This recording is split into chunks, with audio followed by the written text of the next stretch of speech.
천연 안반수로 물이 다른 처음처럼. 난 노는 물이 달라. 임시 근로자의 채용 기준을 제한하는 내용으로 관련법을 개정한 바 있습니다. 이는 캐나다 기업인들이 비싼 임금의 캐나다인 대신 저비용의 외국인 임시 노동자를 채용하는 일이 빈번해지자 내려진 조치인데요. 외국인 임시 노동자들에게 일자리를 빼앗기고 있다는 캐나다 국내 여론이 악화되자 연방정부가 처방한 방법이었습니다.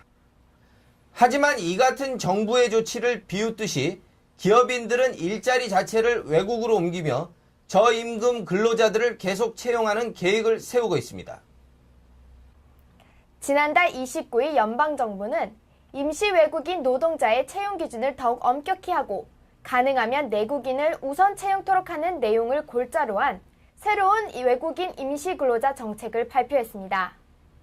하지만 많은 기업들이 이 정책이 효력을 미치지 못하는 외국으로 일자리를 옮기며 정부의 법 개정을 무력화하고 있습니다. RBC은행과 HSBC은행 등 주로 IT 인력을 저임금으로 고용하던 금융기업들은 온라인으로 일할 수 있다는 분야의 특수성을 이용해 캐나다에 내에서 근무하던 인도계 IT 인력을 인도 현지에서 근무하도록 하고 캐나다에는 이들의 교육 프로그램만 운영하는 시스템을 구축하기 시작했다고 합니다.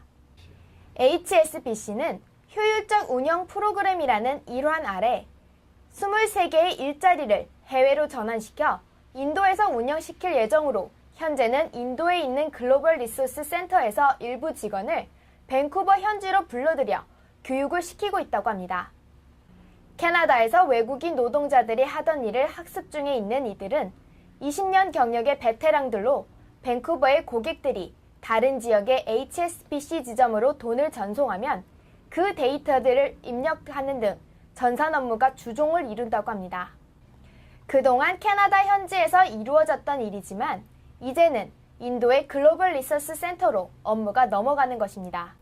이에 대해 HSBC 대변인 샤론 윌크스는 이 같은 사실의 여부와 해외로 넘어가는 일자리가 얼마나 되는지에 대해서는 언급하지 않으면서 HSBC는 81개 국가 및 지역에서 약 6,600개의 지사를 가지고 있는 글로벌 회사로 2년 전 HSBC의 글로벌 CEO가 발표한 글로벌 기업 운영 목표에 부합되는 작업을 진행하고 있다고만 언급했습니다.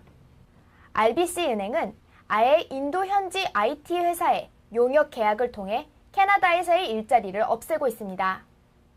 RBC는 최근 인도 회사 아이게이트와 계약하여 인도 현지에서 RBC은행의 온라인 서비스의 일부를 진행하기로 했습니다. 이유는 캐나다 내 비싼 임금을 감당할 수 없고 쓸만한 IT 인력이 부족하기 때문입니다. 이들 은행들의 이 같은 조치는 연방 이민부가 바라던 바는 물론 아닙니다. 하지만 이들 은행들이 이렇게까지 하는 이유를 모르는 연방 이민부는 한심하다 못해 순진하거나 멍청하다고밖에 말할 수 없습니다. 제이슨 케니 이민부 장관이 밝힌 대로 새로운 법령이 캐나다 내 근로자들의 고용 기회를 늘리기는커녕 캐나다 내 전체 일자리 수만 줄어드는 결과를 가져오면서 닥쳤던 게 지붕 쳐다보는 꼴이 됐습니다.